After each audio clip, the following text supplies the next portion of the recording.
What's happening, family? It's Samuel again from Brahman Home Inspection. I'm coming to you today again from Lorton, Virginia. And today we're going to be honing in and focusing in on the inspections of the grounds of a home.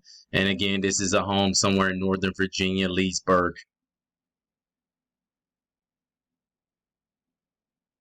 Okay, this is our outline.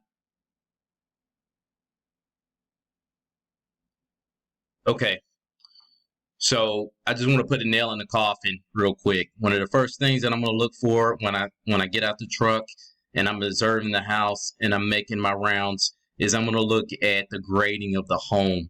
What I'm looking for is a 10-foot radius around the home where the home drops 6 inches within those first 10 feet. This is really critical and it's really crucial, especially with homes that have basements, because a lot of water pulling up next to the foundation of a basement home can cause a myriad of issues, from mold to water intrusion, even structural, from the hydrostatic pressure and also the frost heaving that could be experienced on the foundation of that home.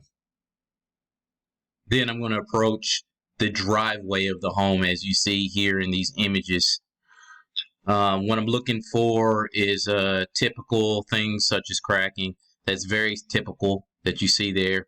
You see that they filled in the cracks with a product such as Sikaflex, which is good. It keeps out water from causing issues such as this, spalling, where the water will get in the cracks and it'll start chipping away at your driveway. So it's something good that can fix it. However, it's not aesthetically very appealing. So just a quick note about the maintenance of your driveway. To keep it black, to prevent cracks, you want to have a seal coat placed on it, and this is just a recommendation, rule of thumb for maintenance, every 1 to 3 years. What I'm also looking for is whether or not it should be repaved, or recommendations for repaving. Discoloration, you see that this home has the gray color here. You really want it black, and you don't want cracks. That's what you really want. You want that when you come home from work at the end of the day, you want that driveway to pop. And like, I'm also looking for drainage issues. Is it draining towards your garage? Are there potholes? Is there excessive grass such as this growing in the cracks? At that point in time, it may be the time for you to go ahead and repave that driveway.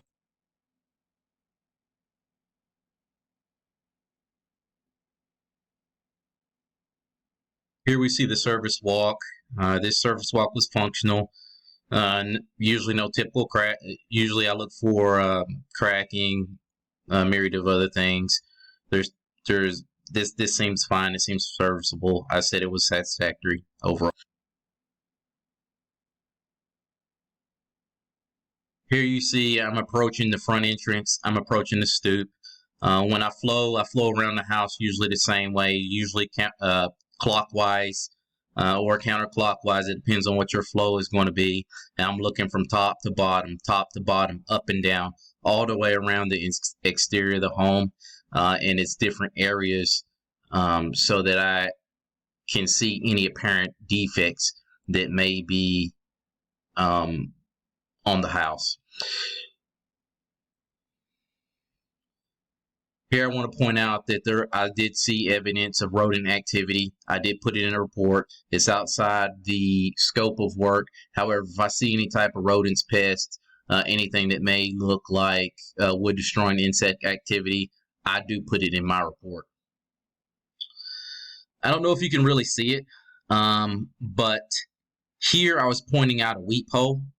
I put in my report, and it was funny because the client asked me about that and was that normal. I told him it was absolutely normal. It's a small, slender slit that's in your brick veneer. That's the siding here. of this home. It's one of the sidings is the brick veneer. And basically how it functions is behind this brick veneer that you see right here, there's a small air gap. Then behind the air gap, there's house wraps such as Tyvek. And the purpose of that is as the brick and mortar absorb moisture and dries out, the residual moisture can run down that Tyvek and flow out of the weep holes. An issue that I commonly see is that people who are not really aware of building sciences, they will seal up the weep hole, which could cause further problems down the road because the water isn't flowing out as designed, and the home is holding the water, and there's sheathing behind that Tyvek, which is either plywood or OSB, and it could become wood rotted, water damaged, delaminated, which could impact this structure.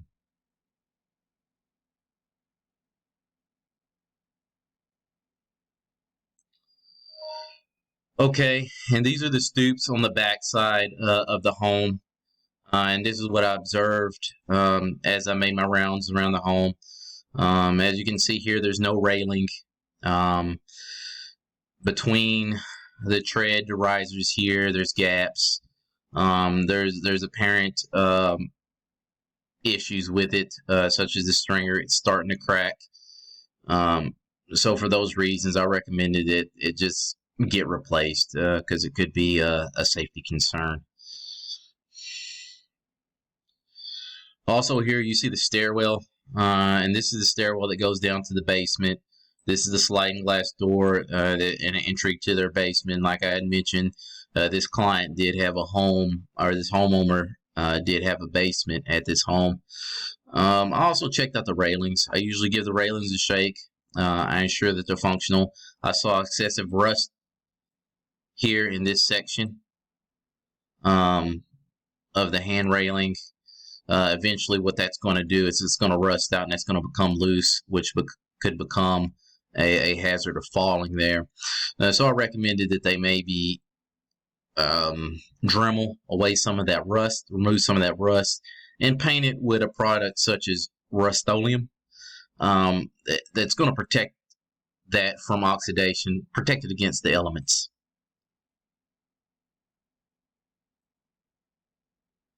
Okay, on this slide, you see that we're also looking at landscape that's affecting the foundation. Okay, first here, in this area, we see there's a tree growing close to the foundation, and trees growing close to the foundation are more problematic when you have a basement style foundation, because those roots can push against that basement wall. And it's also dependent on the type tree that you have. Generally, for a rule of thumb, I say keep your trees about at least 10 feet away from your home and your foundation, because it also the trees can cause other myriad problems with the roof and also holding moisture against the home. Like I said, it's also dependent on the type trees as well. I pointed it out as maybe a future concern. Right now, it's a small tree. It's not a big concern, but just to keep an eye on it and remove it and remediate it as necessary. Here we see some negative grading, and this is what I was talking about. One of the major paramount things that I'm looking at. There's rocks covering this hole here, but it can cause big time issues with your foundation as water goes against and presses against your foundation. It can cause cracking of the foundation, so it can cause structural issues, and it can also lead to moisture intrusion in the interior of the home, making the home wet, making the home unhealthy. A wet home is generally an unhealthy home and can lead to other issues such as pest and also indoor air quality issues from mold. What you see here and what I was pointing out in the report, this is a sump pump. The sump pump is draining next to the foundation, and I've already went over in great detail the issues that can arise from water being at the foundation. So I simply recommended that they extend it. And if you don't know what a sump is, basements are common here in Northern Virginia, and the sump is a crock or almost like a pot or a bucket where the overflow of water goes into a basement, and the crock prevents the basement from being flooded out.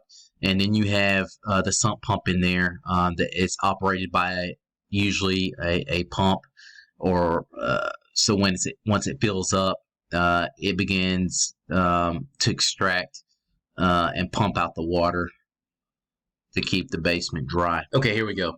So this is landscape affecting the foundation. This is the second cut right here.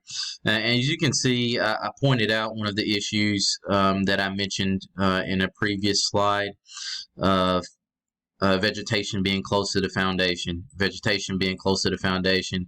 And especially here with this brick veneer, because brick and mortar, they absorb water. And if you've ever walked through a wet field or through a wet forest, you know that plants are like little sponges. They hold the water. And then your brick and your mortar is going to absorb the water because that's its functionality. That's what it does. And then it evaporates the water out.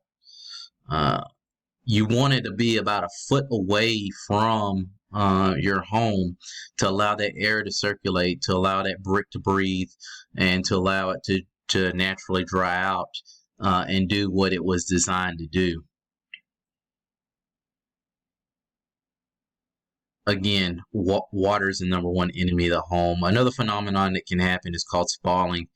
So once the brick absorbs the water and the conditions get right and it begins to freeze, your brick and your mortar will begin chipping. You've probably seen it on homes. It's a natural occurrence. Keeping the vegetation away from the brick will mitigate this.